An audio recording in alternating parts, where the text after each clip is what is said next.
목회를 하다 보면 성도들이 다양한 문제를 겪고 있음을 보게 됩니다. 관계의 문제, 가정의 문제, 자녀의 문제, 진로의 문제 등등 여러 가지가 있습니다. 그런데 이 중에 가장 큰 비중을 차지하고 있는 것이 무엇일까요? 의외로 물질에 관한 문제입니다. 물질은 인간의 실존과 직결되기 때문입니다. 우리가 계속해서 산상수훈의 말씀을 살펴보고 있는데요. 이제껏 우리가 살펴봤던 말씀들, 귀한 말씀이잖아요. 이게 다 보면 인간의 본성과 관련되어 있습니다. 그런데 오늘 우리가 살펴보고자 하는 물질에 관한 문제는 유독 인간의 실존과 직결되어 있습니다. 그렇다면 이 문제를 우리는 어떻게 접근해야 될까요?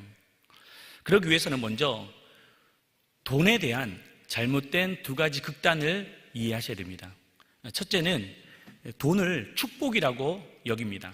돈을 많이 벌면 축복, 많이 벌지 못하면 저주라는 논리입니다. 그리고 또 하나의 극단은 돈은 악한 것이다 라는 생각입니다. 이러한 시각은 돈을 멀리하게 하고 터부시하고 금욕주의적인 태도를 취합니다. 그러나 여러분, 돈은 선한 것도 아니고 악한 것도 아닙니다. 그리고 축복도 저주도 아닙니다. 돈은 하나님께서 우리에게 주신 기회일 뿐입니다. 뭐라고요? 기회. 우리가 그것을 선하게 사용하면 선한 도구가 되고 악하게 사용하면 악한 도구가 될 뿐입니다. 그런데 사람은 왜 하나님이 내게 물질을 주지 않으시냐고 그렇게 불평합니다. 근데 그 이유는 간단해요. 우리가 아직 그 물질을 다룰 수 있는 능력이 없기 때문입니다. 탕자의 비유를 보십시오. 물질을 다룰 수 있는 준비가 되어 있지 않았어요. 그런데도 기어이 아버지 재산 들고 나가버렸습니다. 결국 다 탕진하고 말았습니다. 사울왕도 그렇습니다. 그가 아직 왕으로 준비가 되지 않았습니다.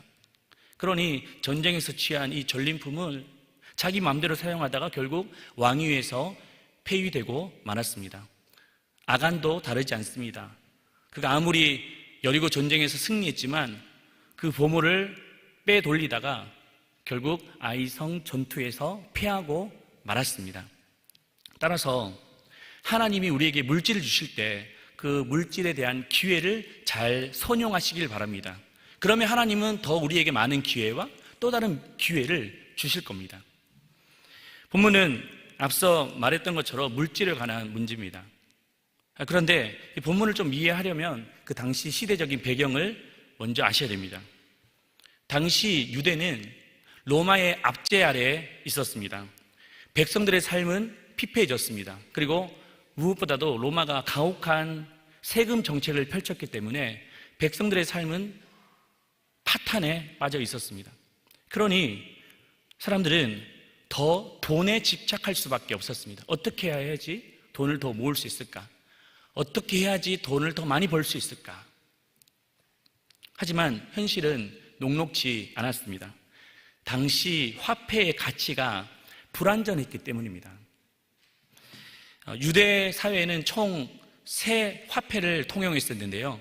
첫째는 아사리온 아니면 데나리온과 같은 로마 화폐, 두 번째는 드라크마와 같은 헬라 화폐, 그리고 마지막은 세겔과 같은 유대 화폐였습니다. 그러니 환율에 따라서 계속 급변한 겁니다. 또 전쟁이 일어나면 화폐가 한순간에 휴지 조각이 되었습니다. 그래서 사람들은 보다 안정적인 자산에 관심을 쏟았고 그것이 바로 보물이었습니다. 그런데 문제는 보물마저도 안전한 자산이 아니었습니다. 19절 말씀입니다. 너희를 위하여 보물을 땅에 쌓아두지 말라. 거기는 좀과 동록이 해하며 도둑이 구멍을 뚫고 도둑질하느니라. 당시 보물을 이 말씀을 통해서 세 가지로 유추할 수 있습니다. 첫 번째는 바로 의복입니다. 지금이야 우리가 의복이 널려 있지만 그 당시에는 의복이 가장 소중한 자산이었습니다. 대부분 사람들이 농업과 목축업에 종사했기 때문에 이 정교한 옷은 값비싼 재산이었습니다. 그래서 겉옷을 3, 4대까지 물려주는 가보가 되기도 했습니다. 하지만 아무리 값비싼 옷이라 할지라도 좀이 먹으면 결국 해해지고 말았습니다. 두 번째는 장신구입니다. 목걸이, 그리고 귀걸이, 팔찌, 반지 같은 귀금속입니다. 당시 유대 사회는 계급 사회입니다. 그래서 이 장신구를 차고 있는 것은 단순히 액세서리가 아니라 그 사람의 계급과 신분을 뜻했습니다. 오늘날도 명품이 아주 비싼 가격에 팔리지 않습니까? 그 당시에도 장신구가 비싼 가격에 팔렸습니다. 하지만 모든 금속이 다 녹이 있으면, 동록 있으면 결국에는 다 쓸 수가 없게 됩니다. 마지막 하나는 보석류입니다. 금, 은, 루비, 에메랄드 같은 보석 말이죠. 지금도 그렇지만 그때도 희소 가치가 높았습니다. 구하기가 힘들었습니다. 그래서 은행이 없는 그 시대에는 땅 속에 묻어두곤 했습니다. 그 또한 도둑이 어떻게 냄새를 맡고 다 훔쳐가고 또 전쟁이 나면 찾을 수 없었습니다. 그래서 예수님은 안전한 보관 방법을 말씀하십니다. 20절 말씀인데요, 우리 같이 읽겠습니다. 오직 너희를 위하여 보물을 하늘에 쌓아두라.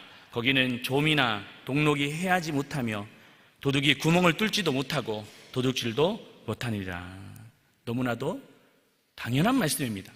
그런데 문제는 이 말씀을 악용하는 사람들이 있었습니다. 특히 사이비, 이단 같은 종교죠. 오늘날로 말하면 다이미 선교회, 그리고 신천지, 여호와의 증인, 통일교, 하나님의 성회, 신앙촌, 이런 이단 집단들이 끊임없이 너희의 보물을 하늘에 쌓아라 라고 말하고 있습니다. 이 세상은 다 좀먹고 또 도둑질을 당하니 하늘에 쌓아야 된다라는 말입니다. 그런데 이 말씀을 단지 이단들만의 어떤 적용이 아니라 오늘날 교회에도 그렇게 교묘히 들어와 있습니다. 그래서 강단에서 이 땅의 것들은 다 헛되다. 그래서 도둑이 들 수도 있고 좀과 동록이 먹을 수 있으니 하늘에 쌓아야 된다. 이 말이 헌금을 많이 해라 라고 말하고 있죠. 심지어 아나니아와 삽비라 얘기를 들으면서 재산을 숨기다가 결국에 다 멸망당했지 않았느냐. 당장 통장도 깨고 땅도 팔고 집도 팔아서 헌금해라 라고 말해왔습니다. 그런데 이 말씀은 예수님이 헌금을 조장하기 위한 말씀일까요? 그래서 너희들 헌금 많이 하면 하늘에 보화가 쌓인다라는 것을 말씀하기 위한 메시지일까요? 그렇지 않습니다. 헌금의 본질은 다른 데 있습니다. 다윗의 고백을 보면 알 수 있는데요, 다윗은 모든 전쟁에서 승리했습니다. 평화로운 시대를 맞이했습니다. 태평성대를 누렸습니다. 그런데 그 마음속에는 한 가지 뭔가 불편한 마음이 있었어요. 백성들은 좋은 집에 살고 자신은 왕궁에 사는데 하나님이 거하시는 집은 너무나도 초라했습니다. 바로 성막이라는 곳에서 계셨기 때문입니다. 물론 하나님은 모든 만물에 계십니다. 하지만 모세 시대 이후로부터 성막에 계셨습니다. 그곳에서 백성들을 만나주시고 죄도 사하여 주셨습니다. 그러니 다윗의 마음은 얼마나 불편했겠습니까? 자신은 이렇게 떵떵거리며 살고 왕궁에 사는데 하나님은 작은 천막에 사시니. 그래서 백성들을 다 불러 모았습니다. 여러분, 우리 이렇게 살 수 있는 것이 무엇 때문입니까? 하나님께서 전쟁에서 승리하게 하셨지 않습니까? 태평성대를 주셨습니다. 근데 우리는 이렇게 집에 화려하게 치장해 놓고 잘 사는데 하나님이 거하시는 곳은 너무나도 초라한 천막입니다. 그러니 하나님을 위해서 우리가 성전을 지어드립시다. 그래서 백성들이 다 옳다고 여겼습니다. 그리고 헌금을 드렸습니다. 그때 다윗이 했던 고백이에요. 우리 역대상 29장 14절 말씀 같이 읽습니다. 나와 내 백성이 무엇이기에 이처럼 즐거운 마음으로 드릴 힘이 있었나이까? 모든 것이 주께로 말미암았사오니 우리가 주의 손에서 받은 것으로 주께 드렸을 뿐이니이다. 나와 나의 백성이 어떤 마음으로요? 인색한 마음? 아까운 마음? 아닙니다. 즐거운 마음으로 드렸다. 헌금이라는 것은 인색한 마음으로 드리는 것이 아닙니다. 억지로 드리는 것이 아니에요. 즐거운 마음으로 드리는 겁니다. 왜냐하면 이 모든 것이 주께로 말미암아 싸우니. 그래서 헌금이라는 것은 내 것을 주님께 드립니다가 아니라 하나님의 것을 하나님께 드립니다. 이 신앙의 고백입니다. 헌금의 정신은 오늘날 우리에게도 마찬가지예요. 내 것을 주님 앞에 생생 내는 것이 아니에요. 하나님께서 내게 주셨던 은혜를 감사하며 드리는 겁니다. 뒤를 돌아보면 하나님이 다 내게 공급하셨습니다. 비를 피할 수 있는 집도 주셨고, 또 한 가족들이 모여 살 수 있는 가정, 일할 수 있는 직장, 건강, 또 자녀, 하나님께서 다 우리에게 공급하신 겁니다. 그래서 우리는 이 고백에 따라서 11조도 기쁘게, 또 우리가 예물도 즐거운 마음으로 드릴 수밖에 없는 것이죠. 하나님은 그 고백을 보시고 다윗의 인생과 왕가 그리고 나라를 축복하셨듯이 우리의 일생을 축복하여 주십니다. 그렇다면 예수님이 말씀하신 내 보물을 하늘에 쌓아라 라고 하신 말씀의 의미는 무엇일까요? 이 말씀은 보물 자체를 말씀하시는 것이 아니라 보물을 향한 우리의 태도를 말씀하고 있습니다. 첫째는 바로 탐욕을 경계하라입니다. 인간의 본성은 끊임없이 욕망이 가득해요. 뭔가 우리를 가지면 우리가 만족할까요? 또 더 많이 갖고 싶고, 그 많이 가지면 만족할까요? 또 다른 것을 갖고 싶어 하는 것이 우리의 탐욕입니다. 그러나 탐욕의 끝은 멸망뿐입니다. 그 대표적인 사건이 기브롯 핫다와라는 사건이 있어요. 민수기 11장에 보시면 이스라엘 백성들이 출애굽을 했습니다. 광야에 나왔어요. 죽을 것 같았지만 하나님께서 반석에 물도 주시고 또 하늘에서 만나를 내려주셨습니다. 그래서 충분히 살 수 있었습니다. 그런데 또 원망하고 불평하기 시작하는 거예요. 우리가 애굽에 살았다면 고기를 먹었을 건데. 그래서 막 원망하고 짜증내고 불평하니까 하나님께서 동풍을 불게 하셔서 메추라기를 보내셨습니다. 그러자 백성들이 막 눈이 뒤집혔습니다. 긁어모으고 밤새도록 긁어모으고 그 다음날까지 긁어모았다라고 말합니다. 그런데 안타깝게도 그들이 그렇게 긁어모았던 그 모습, 하지만 결과적으로는 어떻게 됩니까? 민수기 11장 33절 34절입니다. 고기가 아직 이 사이에 있어 씹기도 전에 여호와께서 백성에게 대하여 진노하사 심히 큰 재앙으로 치셨으므로 그곳 이름을 기브롯 핫다와라 불렀으니 욕심을 낸 백성을 거기 장사함이었더라. 기브롯 핫다와라는 말은 탐욕의 무덤이라는 말인데, 고기를 입에 한 번도 씹기도 전에 다 멸망당하고 말았습니다. 여기서 이런 질문을 우리가 할 수 있잖아요. 아니, 메추라기를 모으는 것이 무슨 죄인가? 우리가 음식도 저장하고 또 돈을 저축도 하는데 이게 무슨 잘못인가? 라고 말할지 모르겠습니다. 결론부터 말하자면 그것 자체가 죄가 아니에요. 중요한 것은 말씀해 보시면 뭐가 있었습니까? 욕심을 낸 백성들, 탐욕이 가득했던 그 모습, 또 긁어모으고 탐욕이 가득했던 그 모습이 스스로 죽음을 몰아넣었던 겁니다. 최근 캄보디아 한국인 납치 사건을 우리가 보면서 큰 이슈가 되었습니다. 한국인이 온라인 범죄 조직에 끌려 들어가서 감금되고 또 고문을 당한 일이 벌어졌습니다. 심지어 목숨을 잃는 사람들도 있었습니다. 한국 정부가 빨리 그 사람들을 구출을 해야 됩니다. 그런데 이 사건을 조사하면서 더 충격적인 사실이 일어났습니다. 납치된 사람들 중에 일부는 스스로 자처해서 그곳에 갔다는 사실이에요. 온라인 범죄가 위험하다는 것을 알지만 고수익을 얻는다, 떼돈을 번다 라는 그 생각이 스스로 그곳에 걸어 들어갔던 거예요. 심지어 어떤 한 청년은 그곳에 가서 이게 잘못된 것이 분명함에도 불구하고 친구를 끌어들여서 죽게 만들었다는 거예요. 피해자에서 이제 가해자가 되어 버렸습니다. 이게 얼마나 무서운 탐욕입니까? 단지 이 문제만이 아닙니다. 우리가 부동산 투기, 주식 투기, 사행성 도박, 비트코인, 다 이것이 바로 인간의 탐욕에서 비롯된 열매입니다. 물론 건전한 투자도 있습니다. 그런데 투자가 시간이 지날수록 투기로 변질된다는데 문제가 있습니다. 그러면 투자와 투기의 차이가 무엇일까요? 물론 이제 사람들마다 정의가 다르지만 저는 그렇게 생각해요. 자신이 할 수 있는 그 한도 내에서 하는 것은 투자할 수 있습니다. 그러나 자기가 한도 밖의 영역으로 나가버리면 이것은 다 투기 행위입니다.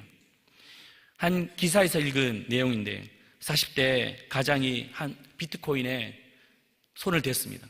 처음에는 고수익을 얻었어요. 재미가 난 거죠. 그런데 그 다음에 곤두박질 치더니 돈을 다 잃고 말았습니다. 사람의 본전 심리가 있잖아요. 더 가지려고 자기가 잃었던 거 찾으려고 돈을 빌리고 대출을 하고 결국에는 가정이 깨어지고 말았습니다. 이혼도 그리고 노식인으로 전락했다고 합니다. 탐욕은 언제나 이렇게 비참한 결말로 끝난다는 사실을 기억하십시오. 두 번째는 한 주인을 선택해야 됩니다. 24절 말씀 같이 읽습니다. 한 사람이 두 주인을 섬기지 못할 것이니 혹은 이를 미워하고 저를 사랑하거나 혹 이를 중히 여기고 저를 경히 여김이라. 너희가 하나님과 재물을 겸하여 섬기지 못하느니라. 예수님은 너희가 하나님을 택할 것이냐 재물을 선택할 것이냐 지금 택하라라고 우리에게 촉구하고 계십니다. 열왕기하 17장에 보시면 아수르 나라가, 이방 나라가 북이스라엘을 점령했습니다. 자기 나라 사람들을 이 북이스라엘 지역에 이주시켰어요. 그 땅에서 이제 잘 정착하기를 바랬던 거죠. 그러나 그들은 우상을 섬겼습니다. 그들의 어떤 사고방식 문화가 어디 가겠습니까? 그러니까 하나님의 땅에서 우상을 섬기고 있으니 하나님의 사자를 보내셔서 그 몇 사람들을 치셨습니다. 그러니 아수르 사람들이 왕에게 보고하는 거예요. 우리가 하나님을 섬기지 않고 우상을 섬기니까 하나님이 치셨습니다 라고 하자. 그러면 그 땅에 하나님의 제사장을 보내자. 그래서 그곳에서 말씀을 전하게 했습니다. 이제는 문제 없을 거라고 생각했습니다. 하지만 성경은 이렇게 말하고 있습니다. 왕하 17장 41절입니다. 이 여러 민족이 여호와를 경외하고 또 그 아로 새긴 우상을 섬기니. 다시 말해 그들은 여호와도 섬기고 우상도 섬긴 겁니다. 하나님은 우리에게 절반의 신앙을 요구하지 않습니다. 하나님은 우리에게 전심의 신앙을 요구할 줄로 믿습니다. 예수님도 경고하셨잖아요. 마지막 날에 주여 주여 라고 외치면서 우리가 주님의 이름으로 선지자 노릇하고 귀신도 쫓아내고 능력도 행했습니다 라고 하자. 우리 주님의 말씀은 뭡니까? 나는 너희들이 했던 것을 도무지 알 수 없도다. 무엇을 뜻합니까? 겉으로는 주여 주여라고 외쳤지만 뒤에서는 딴짓하고 우상을 섬기고 자기 자신을 위해서 살았던 그 모습을 경고하신 겁니다. 하나님은 우리에게도 지금 묻고 계십니다. 하나님을 선택할 것이냐 재물을 선택할 것이냐. 그런데 많은 사람들이 이 질문 앞에 무너져 있고 있지 않습니까? 주일에 더 좋은 연봉을 준다 그러면 뒤도 돌아보지 않고 그냥 일하러 가는 거예요. 주일에 가게 문을 열면 성공할 것 같으니까 뒤를 돌아보지도 않고 그냥 문을 여는 거죠. 또 불의의 돈을 가지고 눈 한번 감으면 많은 돈이 얻을 수 있다는 생각에 쉽게 타협합니다. 또 주일 예배를 드리지 않고 주일날 거래처 만나면 잘 될 수 있다는 생각 때문에 그냥 쉽게 주일을 범하고 마는 겁니다. 여러분, 오늘날 이 시대는 다양화되고 다변화되고 있습니다. 그래서 참 주일에 일할 수는 있어요. 그러나 예배는 드리고 가셔야죠. 하나님께서 이 예배를 통해서 우리를 고치시고 회복하시며 우리에게 복 주신다는 것을 우리가 아는데 결정적인 순간에는 돌아서진 않습니까? 그러면서 내 인생은 왜 이러냐고, 내 삶은 왜 이렇게 피폐하냐고 그러며 살아가고 있지는 않습니까? 여러분, 순간을 위해서 영원한 세계를 저버리지 말기를 축복합니다. 또 순간의 성공을 위해서 영원한 가치를 놓치지 말기를 축복합니다. 예수님은 우리를 살리기 위해서 일부를 주신 것이 아니라 전부를 주셨습니다. 어느 날 한 농부가 송아지 2마리를 낳았습니다. 하나는 붉은 송아지, 또 다른 하나는 얼룩송아지. 농부는 너무 기뻐서 아내에게 와서 여보 2마리 송아지를 낳았어. 이 둘 중 하나를 내가 주님께 드리겠소. 그래서 아내가 그럼 지금 드리겠다는 말입니까? 라고 묻자 아니요, 둘 다 잘 키워서 그 중에 한 마리를 드릴 거요.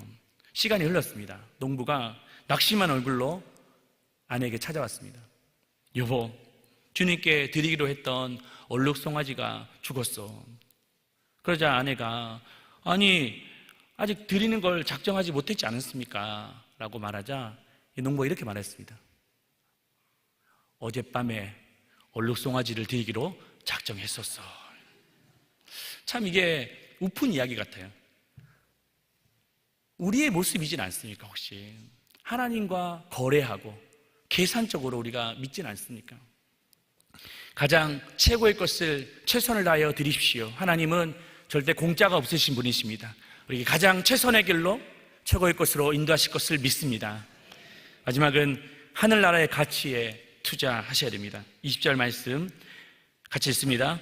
오직 너희를 위하여 보물을 하늘에 쌓아두라. 거기는 좀이나 동록이 해하지 못하며 도둑이 구멍을 뚫지도 못하고 도둑질도 못하느니라. 예수님은 보물을 어디 쌓으라고 말씀하십니까? 하늘에 쌓아라. 그런데 이 말씀을 오해하시면 안 돼요. 이 말씀을 보상심리, 공로주의로 해석해서는 안 됩니다. 비록 이 땅에서 힘들게 살지만 헌금하고 헌신하면 그게 다 하늘에 보물로 쌓인다라는 접근 방식입니다. 그렇다면 많이 헌신하고 많이 헌금하면 정말 하늘에 부화가 쌓입니까? 생각해 보십시오. 그러나 그렇지 않습니다. 여러분, 천국이라는 곳은 이 세상의 삶과 달라요. 모든 것이 청보석, 녹보석, 모든 것이 다 화려한 보물로 되어 있습니다. 그런데 그곳에 우리가 금 하나 더 갖고 금 하나 못 갖는 것이 무슨 의미가 있겠습니까? 하늘에 금 상급 하나 더 받고 못 받는 것이 무슨 의미가 있겠냐는 거예요. 여기서 말씀하시는 그런 내용이 아니에요. 바로 이 땅의 가치에 투자하지 말고 하늘나라 가치에 투자하라 라는 말씀입니다. 인생은 다 안개와 같습니다. 하루아침에 사라집니다. 그러므로 사라질 세상에 대해서 너무 집착하며 살지 말고 하늘나라, 하나님 나라의 가치를 두고 살아가라 라고 하신 거예요. 인간은 누구나 다 자기가 보물로 여기는 것이 있습니다. 어떤 사람은 자식, 보물로 여기잖아요. 어떤 사람은 건강, 아주 중요하게 여깁니다. 자신의 진로, 가정, 돈, 명예. 하지만 이런 것들은 목적이 아니라 수단일 뿐인 거예요. 이 수단을 통해서 어떤 삶을 사느냐, 이것을 주님은 우리에게 보고 계십니다. 우리가 잘 돼야 될 이유가 무엇입니까? 때는 우리가 성공해야 될 이유가 무엇입니까? 우리가 물질이 많아야 될 이유가 무엇입니까? 그냥 나 자신을 위해서 먹다 산 인생으로 살아가는 것, 주님 앞에 섰을 때 너무나도 부끄러운 삶을 살기 위해서입니까? 욕심 부리고 자기를 위해 살고 더 집착하며 살아가죠. 주변에 있는 사람들은 다 불편하고 다 떠나고 자기만을 위한 삶, 그것이 주님이 원하시는 삶일까요? 우리가 잘 돼야 할 이유는 이 모든 걸 통해 주님의 영광이 되어야 됩니다. 하나님의 나라를 위해서 하늘의 저 천국을 소망하는 그 삶이 있기 때문에 우리가 복되고 이것을 아름답게 사용하는 그 모습이 필요하다는 것이죠. 존 헤론이라는 선교사님이 계십니다. 19세기 말에 조선에 들어오셨어요. 그는 의사였는데요, 병든 자를 치료하고 또 복음을 전하는 일을 했습니다. 그런데 만만치가 않았습니다. 이 조선이 온통 우속신앙 아닙니까? 서양 귀신이 왔다고 해서 막 돌 던지고 침 뱉고 심지어 그 집을 불태웠습니다. 그렇지만 사랑으로 다가가고 복음을 전하며 병든 자를 고쳐주었습니다. 그런데 결국 더 무서웠던 것이 바로 풍토병이죠. 환자를 치료하다가 전염이 돼서 결국에는 1890년 7월 26일에 27살의 나이로 그만 죽고 말았습니다. 비참한 인생입니까? 그렇지 않습니다. 그의 섬김을 통하여 이 조선이 세워지게 되었습니다. 그가 치료했던 환자, 입원 환자 265명, 외래 환자 1460명, 그 중에 800명이 부녀자, 소수술 364건, 대수술 150건, 연간 환자 수가 25,029명이나 되었습니다. 어떻게 아무런 대가 없이 이 땅에 들어와서 사람을 살리고 또 우리를 위해서 복음을 전해주었습니까? 그래서 바로 하늘나라의 가치를 두었기 때문입니다. 그래서 그 섬김을 통해서 재중원, 지금 세바란스 병원에 전신을 세울 수 있었습니다. 저는 이 말씀을 준비하면서 한 권사님이 생각났습니다.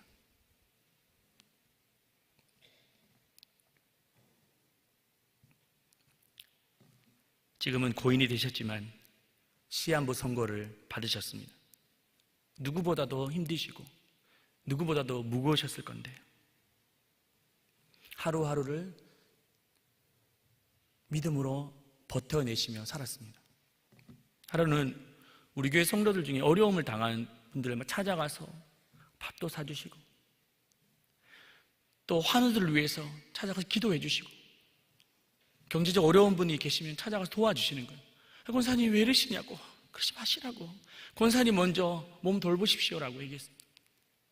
근데 알고 보니 그분은 그 아플 때만이 아니라 그 전에도 교회에 어려움을 당한 자들을 돌봐주고 경제적 어려우면 싸매주고 믿지 않는 자들에게 복음을 전해주면서 세상 친구들을 만나면서 나는 비록 육신의 몸이 아프지만 나는 천국에 가는 시민권이 있다. 당신들도 꼭 예수를 믿었으면 좋겠다고 그렇게 복음을 전하며 사셨습니다. 시한부 인생을 살았지만 남은 생애가 절대 슬픔 가운데 있지 않았던 이유가 무엇일까요? 바로 저 천국에 보물을 쌓았기 때문입니다. 천국의 가치를 그는 깨닫고 있었기 때문입니다. 여러분의 보물은 어디 있습니까? 하늘나라에 보물을 쌓으시기를 축복합니다. 우리 두 가지 길에 서 있습니다. 하나님을 택할 것이냐, 재물을 택할 것이냐. 하늘나라의 가치에 우리가 투자하고 생명을 걸므로 우리 인생이 주님 앞에 섰을 때 칭찬받는 인생 되기를 주님의 이름으로 축원합니다.